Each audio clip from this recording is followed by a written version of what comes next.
freaking first cut. Golly. Welcome to the First Cut Podcast. I'm Rick Gehman, and this is your day 2 recap of the WGC Dell Technologies Match play. Every single match discussed. Joining me to break it all down, Kyle Porter is here. Hello, KP. Hello, RG. Hey, what's your? I was just eating some sunflower seeds while I watched the match play today. What's your brand of choice when it comes to sunflower seeds? What's that main brand? David's. No, not Biggs. David's. Okay. I'm a ranch guy. Oh no. Yeah. That's not good. Did you chew them when you did you eat sunflower seeds when you played? Yeah, I'm actually quite bad at cracking the seeds though.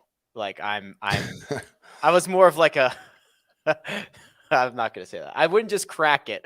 I would just kind of let it sit in my mouth and then spit it out.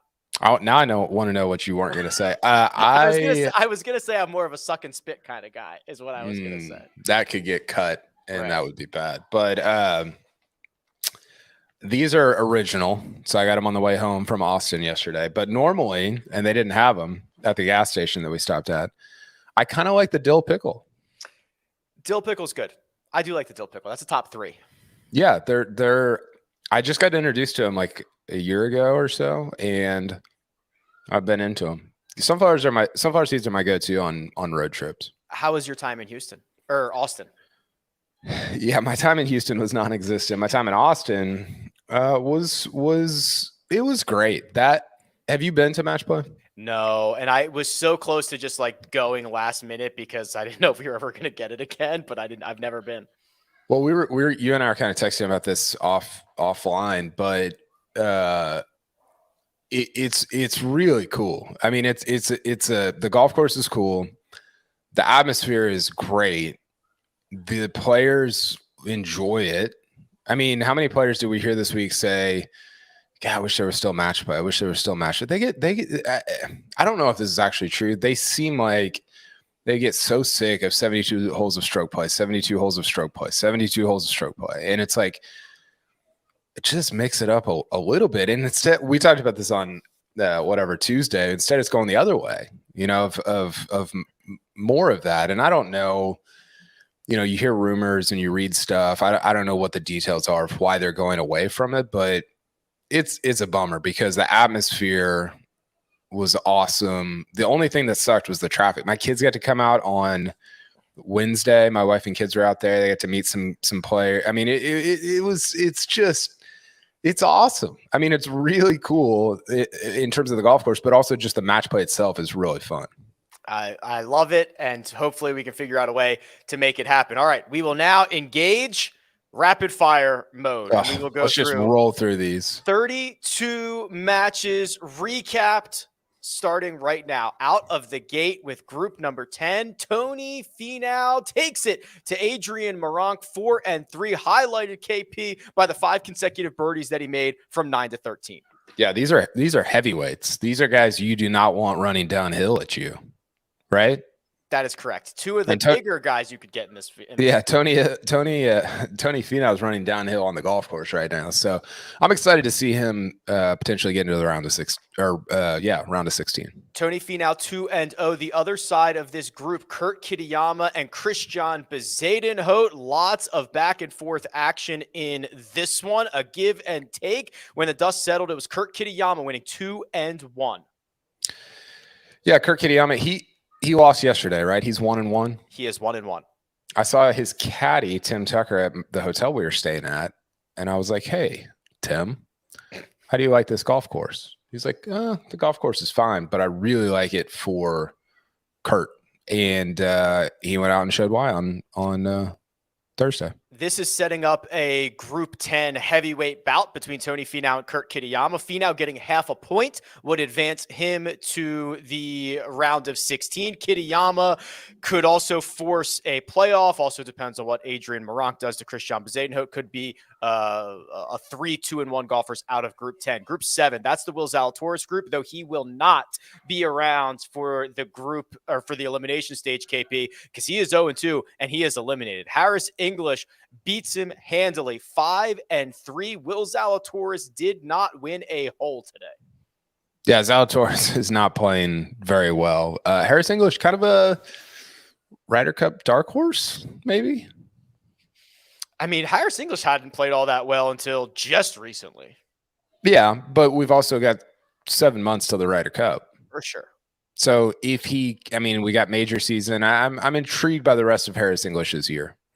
The 2-0 player out of Group 7 is the one we all expected, the 56th overall seed, Andrew Putnam, thanks to a 2-1 victory over Ryan Fox. Fox was not without a couple of highlights. He won 3 different holes on the day, and KP, I love just watching this guy hit the ball. He is an absolute animal.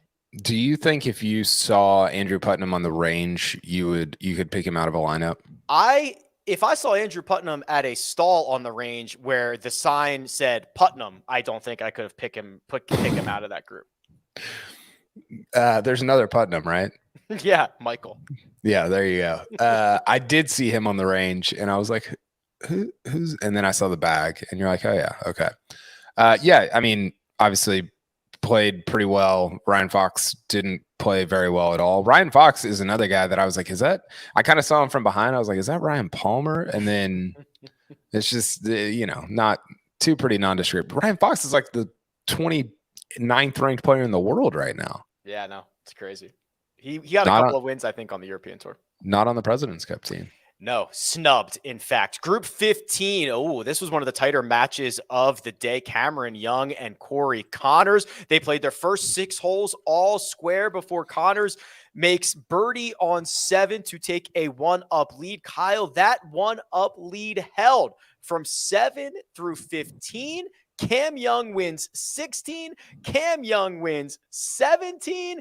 They both make par on 18, and in a tightly contested match, Cam Young wins 1-up to improve his record to 2-0. Yeah, Cam Young is playing some pretty terrific golf. I mean, 9 threes to start his day on Wednesday when I was there, and then obviously comes back here with a 3-2-4 finish. There was a player on the range who gets talked about a lot on this podcast that went up to Paul Tesori and said, this is Cam Young's new caddy, and said, you're going to be looking at some different lines than you've been looking at for the last 12 years. That's really good. Going from Webb Simpson to Cam Young. And everybody, I mean, it's kind of like an open joke, but like everybody around was cracking up. Cam Young's he's an animal. I mean, he's a freak. He's a problem. Big time problem. The other half of Group 15, Davis Thompson, who played very well yesterday and lost to Cam Young, gets rewarded with more great play, a 4-3 drubbing over Sepp Straka. So this is setting up where Connors is going to play. Actually, Connors is going to play Davis Thompson tomorrow. If either one of them can get a full point, dude, are you watching this? The Rory Denny match. Did you see what just happened? No. Rory hit it to 5 feet off the tee on 18.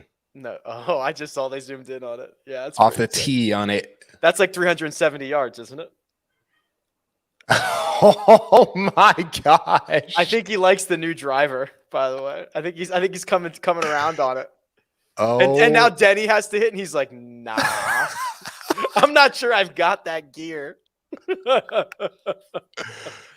Oh my. That was insane. Sorry. That's okay. So Davis Thompson, Corey Connors is going to play on Friday to see who can get a full point if one is out there. Cam Young will advance with just a half, but Davis Thompson still keeps himself alive here with this victory.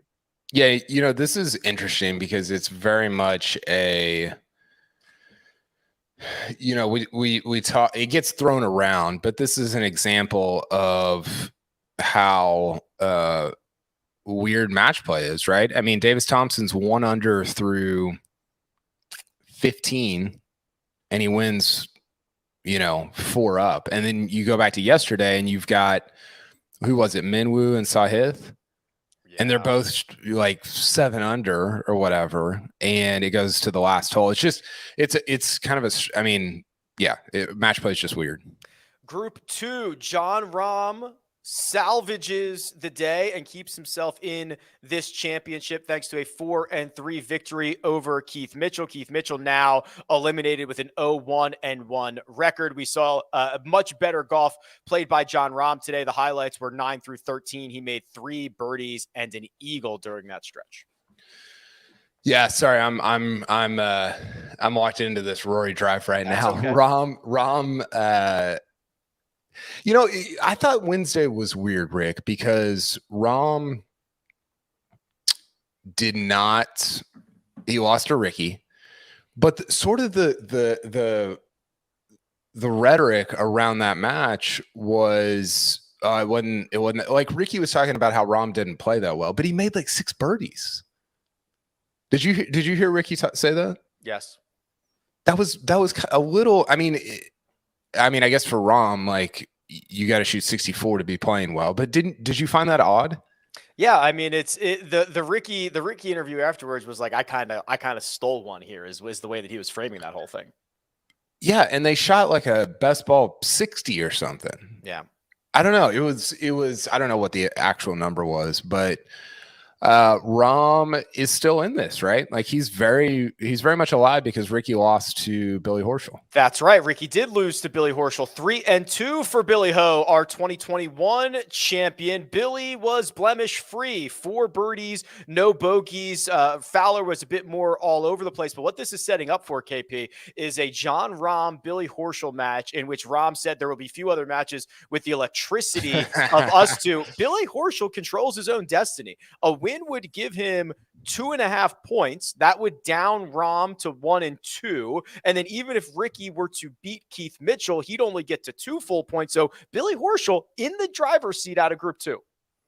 Yeah, I saw you tweeting about the Rahm Horschel match. That's going to be just an electric factory. I mean, the reactions from both of those guys, the reaction per shot is going to be just off the charts. Speaking of electric factories, Group 12 this year, and Jordan Spieth this year. This match, Jordan Spieth and Taylor Montgomery, there were only they played 17 holes. Only 3 of them were not won by somebody. Right? It was all over the place, back and forth. Taylor Montgomery started to separate himself thanks to a few untimely bogeys from Jordan Spieth late in this round. And Taylor Montgomery all of a sudden is 2-0 heading into his final match of the round robin stage. Yeah, I mean, expect anything different, not to go full Dan Hicks, but from a Jordan Spieth match, I mean, let's just say this. The PGA Tour tweeted out a highlight video of one of his holes.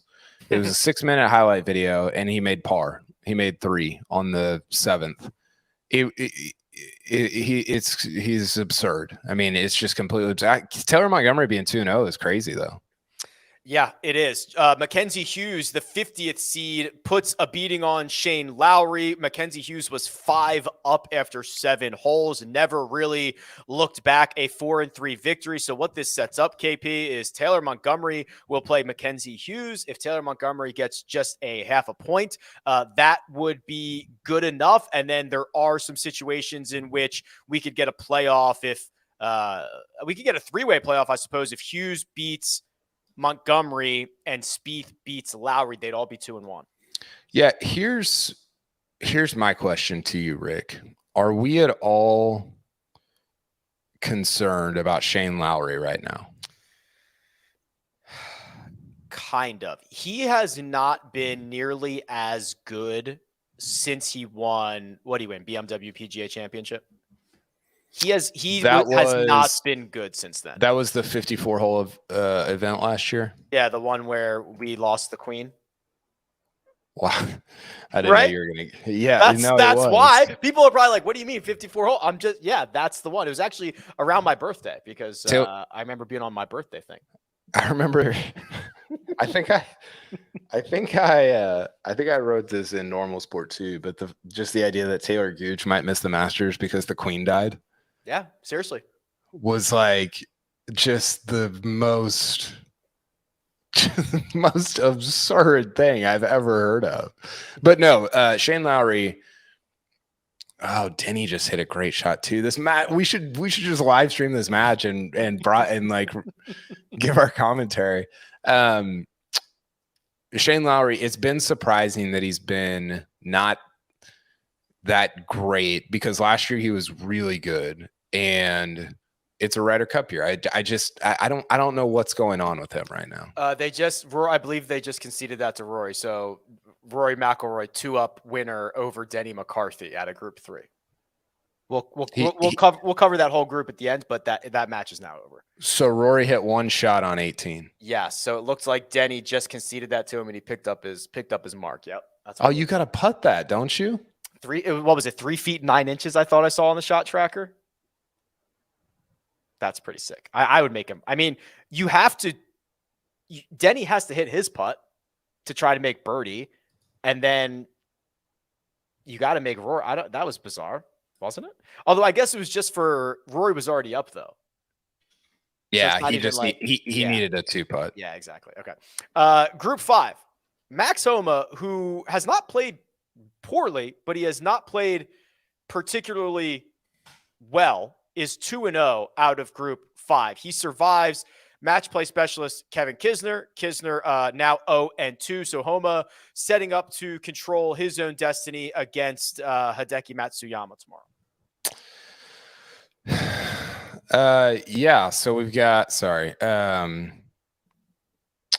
You say Kisner Matsuyama tomorrow or Homa? Homa Matsuyama tomorrow. Yeah, Homa, I mean, we picked him to win it, right? Before we went through the bracket and somehow ended up with Max Homa as the winner. He's been playing. I just think, I was going through this today, Rick, and I was looking at, so we got Scheffler and Rahm, who I think are pretty clearly have been the 2 best guys in the world. But then the next set of guys, if you want to like break it out like that, is Max Homa and Jason Day, who we're going to talk about here in a second. And I just don't know that people, a lot of people don't pay attention until the Masters, until the major season, which is totally fine. I just don't know if people who sort of pay attention to golf understand how good Max Homa and Jason Day have been so far this year. For sure. Phenomenal and seemingly getting better. Hideki Matsuyama falls to Justin Suh 3-1. Justin Suh, this is kind of a bizarre little situation. So he wins this match 3-1. He made 2 birdies and a bogey. So just a lot of timely pars, and wins both of those holes that he makes birdie on. So now Suh and Hideki are 1-1. So a lot of different ways that we can get there for a Group 5 winner. That one's still very much up in the air. Yeah, again, just a really strange card to be. You're only 1 under and you win easily, and it's just, I don't know. Match play is bizarre, and this is like, I mean, Ron was talking about this before the tournament. It's weird stuff happens in match play. I mean, the Kevin Na DJ thing. Well, there's a million like weird things that happen, and this is among them. So has to get to the finals to get into the Masters. I believe that's what. Yeah, I believe that is correct. I'm fascinated by him. He's had more of the sort of common trajectory than Hovland and Morikawa, whose class he was in. And he's a really good player. I'm intrigued to see how the rest of his year goes. 1 under par through 17 holes for Justin Suh, and was never down in that match. So that's pretty impressive stuff. Group 13, Sam Burns defeats Adam Scott 1-up, thanks to making par on the final hole of the day while Adam Scott made bogey. So Sam Burns now 2-0 KP, which, we're starting to see signs of his game rounding back into form. Yeah, I felt like we sort of wrote him off. I don't know if we wrote him off. We just didn't talk about him that much leading in. And, he talked afterwards about how he's just more he's striking the ball better. It was a driver thing, which you and I talked about. Adam Scott, by the way, hit the stick on 11. Did you see this? Yeah, at like the bottom of the stick, like almost hooked it. I think it hit the cup, maybe. I think that might actually be more accurate. Yeah, it like backboarded off the stick, hit the cup, and then almost went in the water. Yeah, and if that goes in, which obviously big if, but could be a tie. He botched 18 too. He made a mess of 18. He did make a mess of 18. Seamus Power also wins one up. So both matches in Group 13 go the distance. Power beats Adam Hadwin.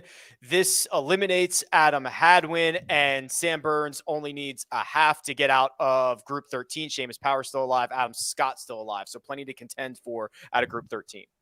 Yeah, there is. Hadwin, where are we here? Hadwin has been like low key really good the last few weeks. Of course, he missed the cut when I picked him in my one and done, but I'm not. I think Seamus Power might have peaked a little too early in the season, as in like last October. Right. Yeah. That's the third week of the year or whatever it was in Bermuda. Couple of interesting records out of Group 4. So Patrick Cantlay, one of the odds-on favorites to advance out of his region, gets the job done over KH Lee. 1, 2, 3, 4, 5, 6 birdies and an eagle in 16 holes will get the job done for Patrick Cantlay, and he's setting up to have a chance to get out of the group stage for the first time in his career. Yeah, I needed it. He kind of squeezed past. Who did he had Nick Taylor on Wednesday. Nick Taylor was awesome. Yeah. Yeah, he only beat him one up, and then was just in control of this match, never trailed, and then closed out KH Lee late. So Cantlay's just so methodical, man. He is so methodical. He's so just, I mean, look at those last, what is that, 11 holes. He plays them in 2, 4, 5, 7 under. I mean, what are you going to do? It's not like KH Lee played bad over those last 11 holes, but Cantlay's a monster. He's a buzzsaw. Brian Harmon trying to flip his poor recent form here at the match play and doing a good job so far. A 3-2 victory over Nick Taylor. So this is a pretty cool one. Nick Taylor and KH Lee out. Brian Harmon and Patrick Cantlay will play tomorrow for all the marbles in Group 4. The winner of that match or potential playoff will get out. That's how this works. That entire group comes down to that match. Yeah, I was looking at that because I was looking at my Cantlay pick, and I was hoping that he had somebody tomorrow that was not 2-0 basically. So yeah, I mean it's weird because as well as Cantlay's played, he might not make it to Saturday if like Harmon beats him. I'm positive this is like exactly what happened last year. Cantlay was a buzzsaw through the first 2 rounds. Yeah. Got the guy who was 2-0. I think they ended up going to a playoff, and Cantlay played phenomenal and didn't even get out of the group. I'm pretty sure that's exactly what happened. I think Brian Harmon's the new Charles Howell III. He just sneaks around and makes a ton of money. And like, I bet Brian Harmon's made $26 million in his career. Oh, I'll take the over. 36. I don't know. Here's what we'll do. We're 16 down, 16 to go. We're gonna hit a quick break, and I'll come back and tell you what Brian Harmon's career PGA Tour earnings are on the other side. Get breaking news. Big news coming out of the NFL today. Highlights and instant reactions. The largest final round comeback in tour championship history. We're down to the final 4. I just want to take time to analyze greatness. Talk winners and losers with a guy who's already a big winner. CBS Sports HQ. It's all sports all day long. And we're back. What was the original line that you said that I said I would take the over on? 26. Great line. 25,870,000. I was including this week's earnings by saying over. Of course. Yeah, of course. I mean, honestly though, is Brian Harmon going to get to 40 million in his career? Probably. Well, now with the purses. Yeah. That's what I was going to say. You play 3, 4, 5 more years. I don't know how old he is. I think he's mid-30s. So that's not inconceivable. And make $4 million a year and you're there. Group 9. I didn't have anything interesting to say after that. Group Clearly. 9. Colin Morikawa versus Adam Svensson. A tale of 2 9s. Morikawa gets up early and actually leads this match from holes 2 through 8, all square on 9, and then it's the Svensson back 9 until we get to 17, where Morikawa steals 1 on 18, and this one ends in a tie. 1-0-1 for Colin Morikawa. Svensson 0-1-1. Yeah, I was thinking about what you said about Svensson coming in. You were big on him. He has been playing very well. Morikawa made a really nice 3 on 18 to move on, but Svensson's been an impressive guy throughout the last couple months. So yeah, it's who does Morikawa has? Oh, he's got Jason Day on Friday. So he's got Jason Day. Jason Day, thanks to a 2-1 victory over Victor Perez, is now undefeated 2-0. So Victor Perez out. Svensson also out. He can only get to 1.5 points, and Jason Day will only need, I guess, a half would get him to 2.5 points. Morikawa could win and get to 2.5. So that Jason Day Colin Morikawa matches for all the marbles, because if Morikawa wins, he'd have 2.5 points. Yeah. If Jason Day does anything else, it'll be Days. I think Jason Day might win this thing. I mean, he's just playing. I mean, it was interesting. I read his quotes afterwards, and he's like, I looked like a club pro today, and I looked like the number one player. He didn't say this, but I looked like the number one player in the world on Wednesday. And he was like, it's just match play. Sometimes you get by without your best stuff, even though he plays the last 5 and 3 under. So, or his last 5 and 3 under. Yeah, I think if he gets past Morikawa, I really could see Day making it to the Final Four. Group 8. So of our top seeds so far, Will Zalatoris mathematically eliminated. The next top seed mathematically eliminated, unfortunately, is Victor Hovland, a 4-3 win for Si Woo Kim, in which he never trailed in this match, sends Victor packing. Yeah, not great. He missed kind of a short-ish putt on 15 that would have extended the match, and he was just kind of like, he was laughing at himself. I think he was exasperated. We do need to have an intervention with your guy, though. The scripting, we need to. It's not working. I definitely like it more than most, but there are some days where even I'm like, oh boy, this is tough. I mean, the all green, which is whatever, but then like the sky blue with the. I actually don't hate if it's just like the navy top and the sky blue or the Carolina blue pants, but the Carolina blue on the back thing, like we can't be doing that. Listen, hey, they're Jay Lindbergh getting us to talk about it at least. Si Woo Kim 2-0. Chris Kirk and Matt Kuchar tie. Pretty well contested match. It was never more than 1 up at any point. Chris Kirk makes birdie on the last to earn that 0.5 point, which KP is going to set up a situation where Si Woo is going to play Matt Kuchar. Si Woo needs just a 0.5 point. Kuchar could also get there with a victory because he'd have 2.5 points. So it will not. One of the 2 lower seeds in Group 8 will come out of it. Yeah, it's interesting. This has nothing to do with what you just said, but I thought of this when I saw Matt Kuchar. Kuchar's the oldest player in the tournament. And still, yes. Wow, okay. Who's the second? Which I don't know. Scott maybe Andrew Putnam. I don't know, but that was weird to me. Like Kuchar he seems like he's been 37 for the last 15 years. He's not. I think he's 44. I was going to say he has to be way older than 37. Yeah. But I just thought that was interesting because he's still, I mean, they showed the graphic today of Kuchar's got he's like top 3 ever in match play wins, or maybe he's 1 behind. Yeah. Yeah. And that's pretty wild. Pretty wild. Group 16 is Sungjae Im's group, and Sungjae, who had a 3-up lead through 12 holes, not only blows the lead, but loses the match to JT Poston, who now controls his own destiny. The Postman 2-0. Yeah. How about that bag 9? How about the last 7? 5 birdies. The 3-4, 3-3 finish is nasty. He's pretty unassuming guy. I mean, between the other JT caddy bib and just the way he kind of carries himself around the course, he's not. You don't see him on the first tee, and you're like, oh gosh, we got a lot to deal with today. But he's a good player, and he's playing very well this week.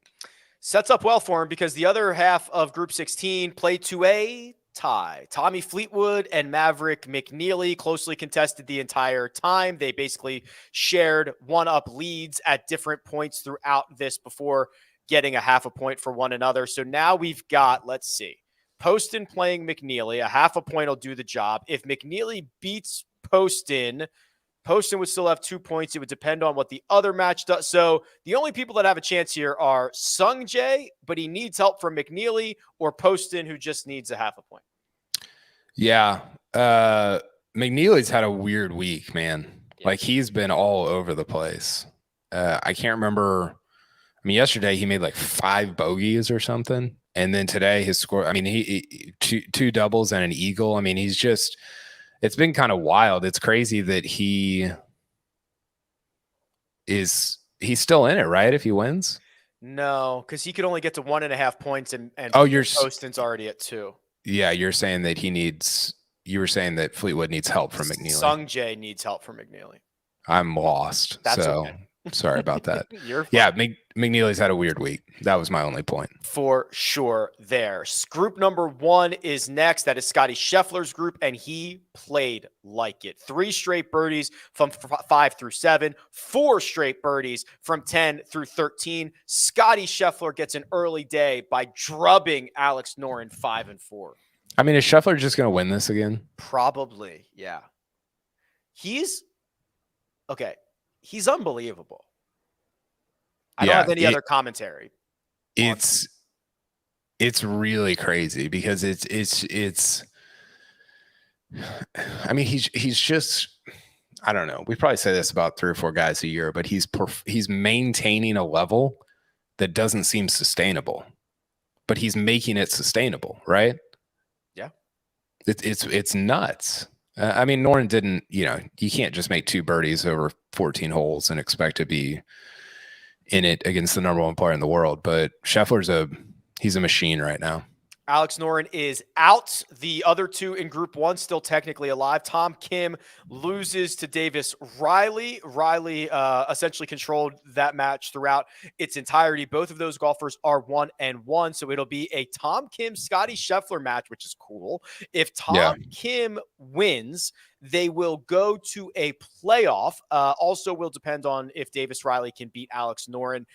They still do 3-way playoff now. They've changed the tiebreaker rules like 15 times in the last 5 years. I'm pretty sure if you get 3 guys 2-1, it doesn't matter what the head-to-head was. I think they throw them all out there. I'm pretty sure that's correct. Which is the way it should be.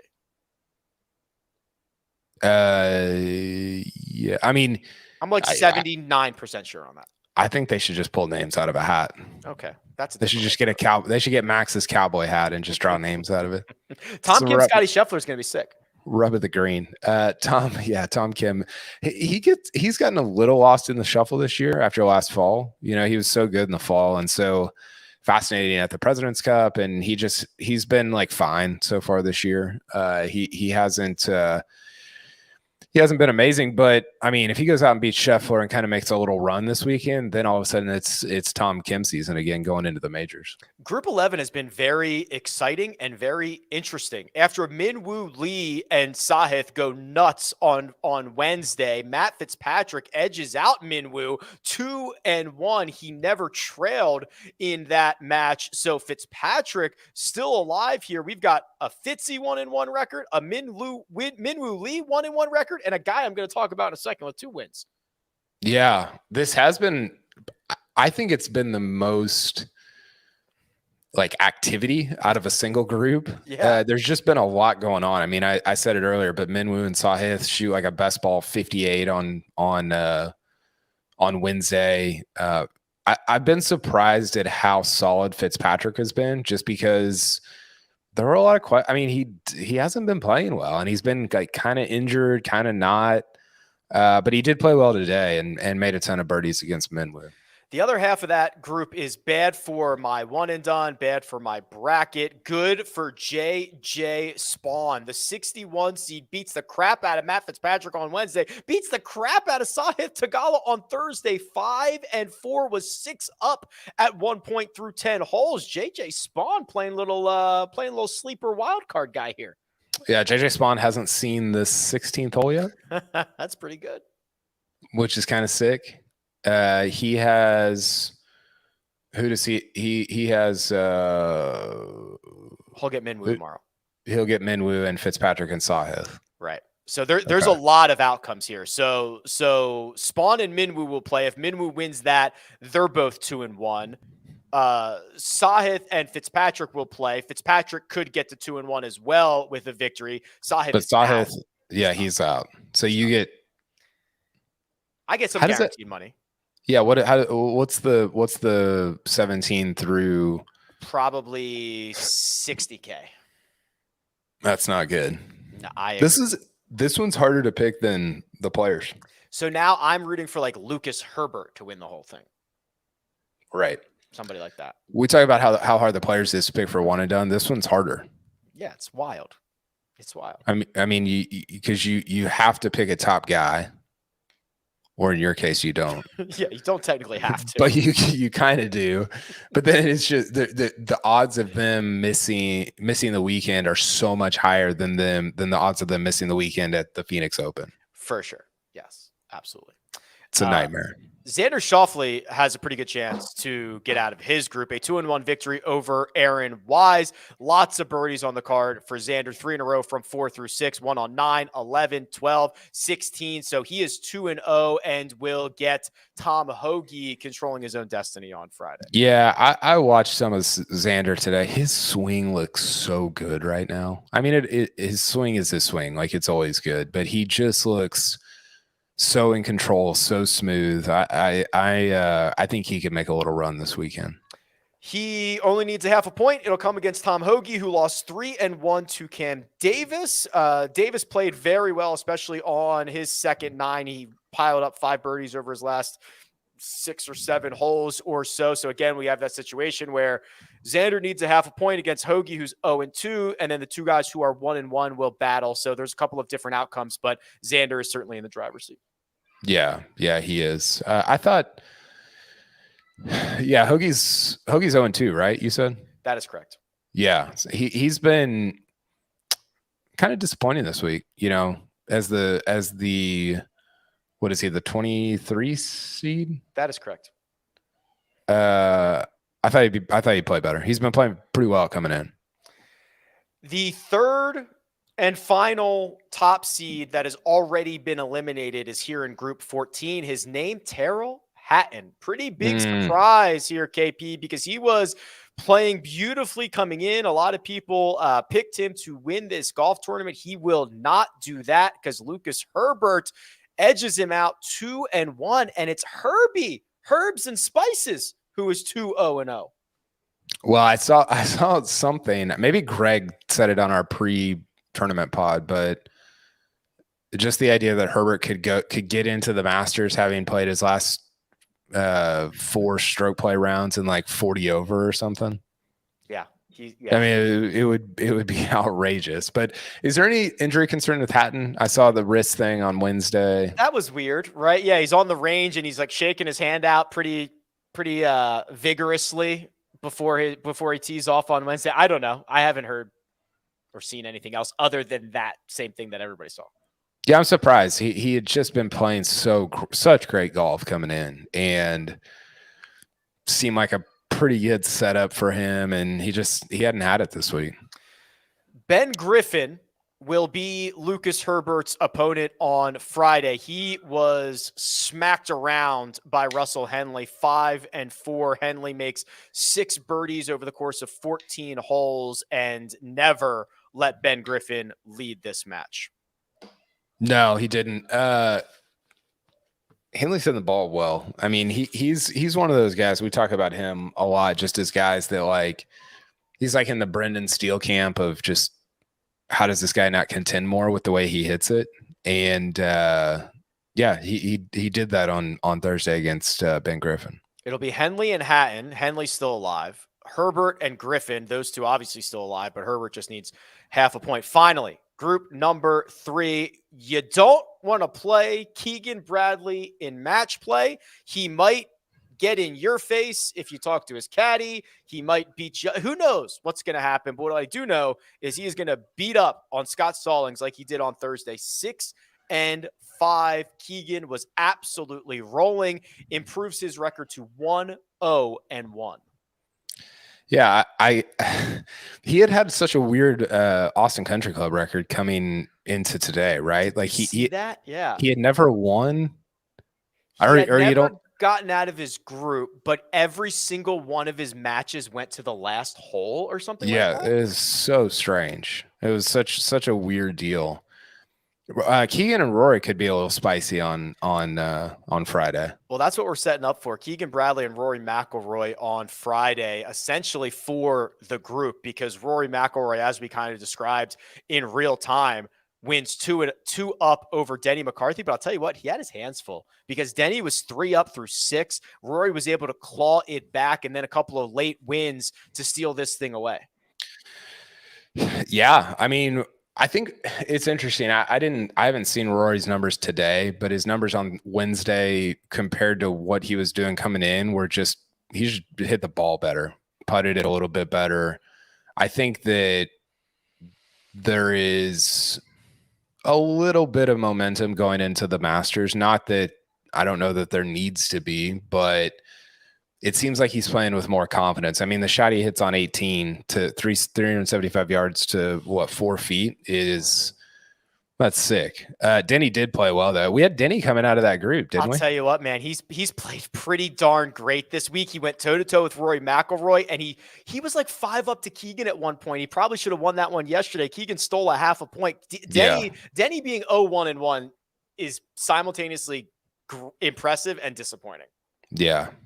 Keegan beats Rory, he goes through. So both of those guys control their own destiny. That's right. Rory wins or gets half a point. He's in. Keegan wins. He'd be at 2.5 to Rory's 2. He's in. So yeah, that is going to be a spicy little one. Yeah. And I don't know how much Rory loves like the Keegan stuff. I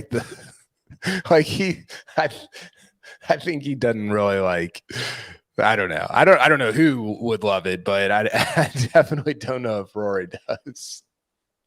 Keegan's a tough out, man. He's a tough out in this. Would you rather have Cantlay or Keegan in a match? Like, do you like Rick Gehman personally? Would you rather have Keegan or Cantlay? Cantlay. Keegan I would be so rattled by. Would you rather have Keegan or Billy Horschel?